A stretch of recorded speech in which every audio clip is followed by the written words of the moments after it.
How many people in this world live normal pay lives instead of actually giving it a shot and going for the goal and their dreams? Hello, guys. My name is Kritan Visvesh, and I'm here today to talk about how successful people from different jobs overcame their barriers. Barriers, what are they? For a talented basketball player like LeBron, a four-time NBA champion in the sport of basketball, what barrier do you think he overcame? Surprisingly, the 6'9" player was shy and couldn't communicate with other people easily. He was clearly an introvert. Another person you probably know, Oprah, a phenomenal people person and a billionaire.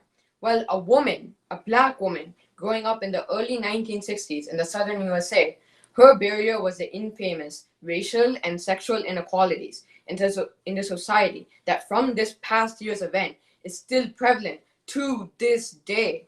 She is also the first woman African American billionaire. There's this movie on Netflix that I watched, The Boy Who Harnessed the Wind.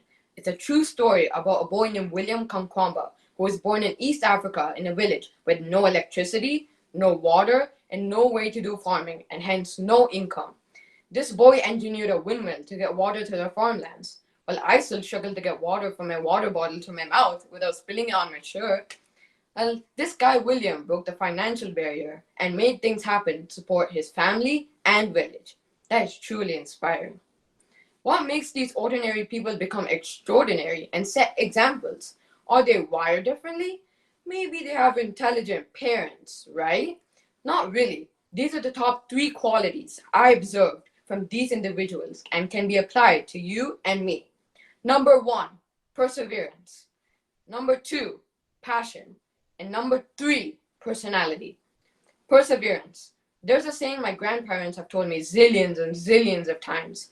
When the going gets tough, the tough gets going. When there's no electricity or there's no food to eat for the next meal, or there are people bullying you every day because of the way you look, what do?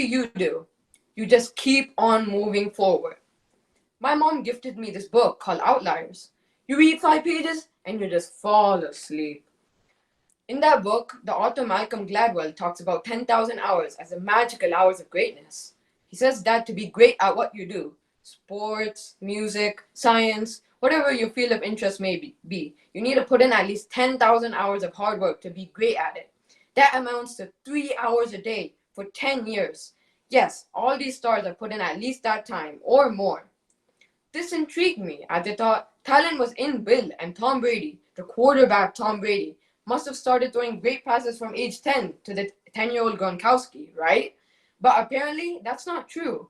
Tom Brady was into multiple sports, but was consistently focused on improving himself and never stopped. Mozart, Bill Gates, Picasso, Steve Jobs, the Beatles, they're all doing the same, striving hard to get somewhere with consistent practice and grit. So the learn here is at our age. It's okay to be bad at things. It is okay to not be great at what we do.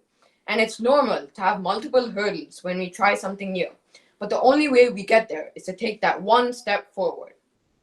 Passion, the second driver that I think drives people to success. Passion is sticking to one thing and just loving it. At least that's what I found as an explanation.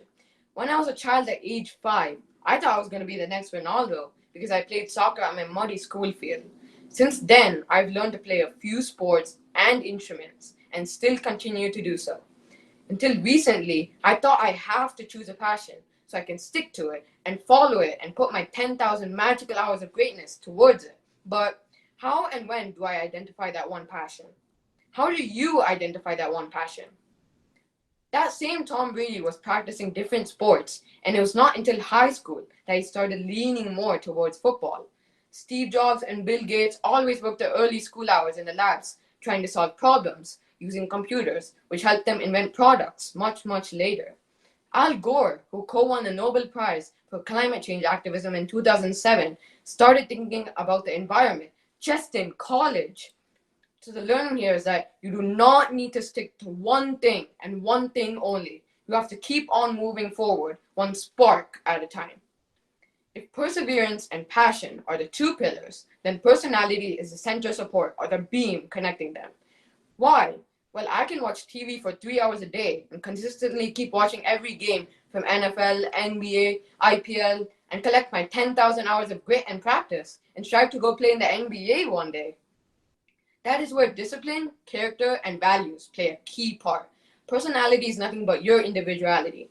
I can strive to be the best athlete or win the National Geography bee because I'm passionate about them and ready to put in my time and hard work. But without the right moral compass, it is very hard to get there. Every successful person's interview mentions their parents, coach, mentor, teachers, and that's because to be successful, you need the framework built on values, discipline, and support from family and friends. These values help power your perseverance and passion. So I'm sure there are multiple reasons why and how these successful people got there, but I'm pretty sure their success has something to do with these three important things. Number one, perseverance, grit and hard work. And remember the 10,000 hour rule, one step at a time, but forward. Number two, passion or spark. It's okay to try multiple things and put your 100% in it so you'll get better at it and eventually identify your passion or not, and that's okay. Number three, personality. Don't forget to build your own identity and create your own path, but stay grounded and connected. Thank you all and have a great day.